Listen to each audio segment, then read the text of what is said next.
বজবজে পারিবারিক বিবাদের জেরে ভাইয়ের লোহার রডের আঘাতে দাদার খুনের ঘটনায় গ্রেপ্তার ৩। গতকাল বজবজ ১ নম্বর ব্লকের নিশ্চিন্তপুর গ্রাম পঞ্চায়েতের ভাষা মনসাতলা এলাকায় পারিবারিক বিবাদের জেরে খুন হয়েছিল বছর ৩৬-এর দেবাশিস খাঁ।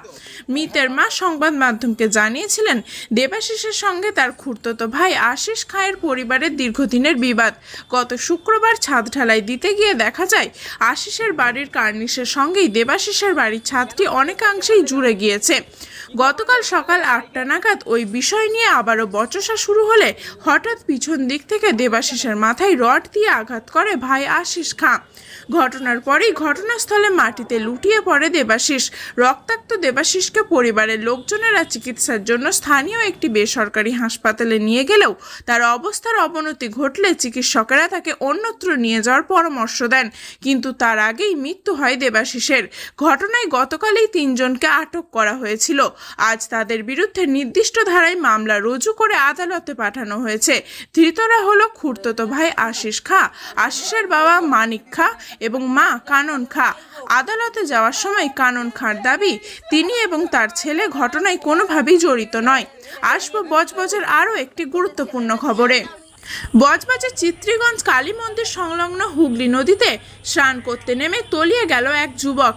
মৃত ওই যুবকের পরিবারের কথা অনুযায়ী আজ সকালে শ্রাবণ মাসের সোমবার উপলক্ষে বজবজ কালীবাড়িতে হুগলি নদীর ঘাটে স্নান করতে নেমে তলিয়ে গিয়ে মৃত্যু হয় শুভম সাউ নামে বছর 18-র ওই যুবকের।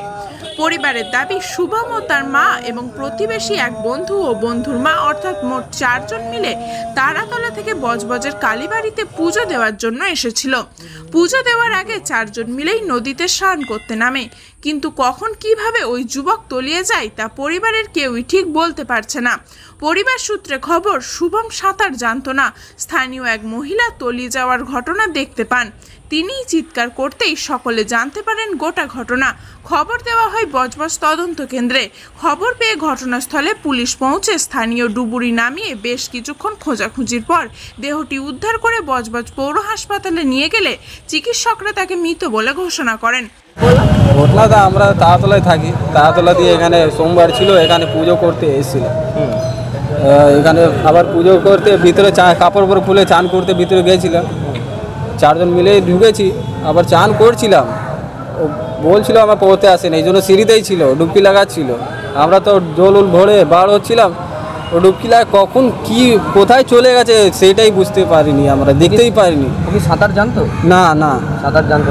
কত বয়স হবে? যে 17+ হবে। নাম কি তার? শুভম।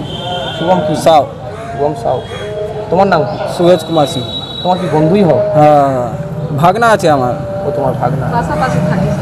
সমগ্র ঘটনায় একটি অস্বাভাবিক মৃত্যুর মামলা রুজু করে দেহ ময়নাতদন্তের জন্য পাঠিয়েছে বজবজ থানার পুলিশ। বজবজ থেকে টিনা রায়ের রিপোর্ট, খবর 7 দিন।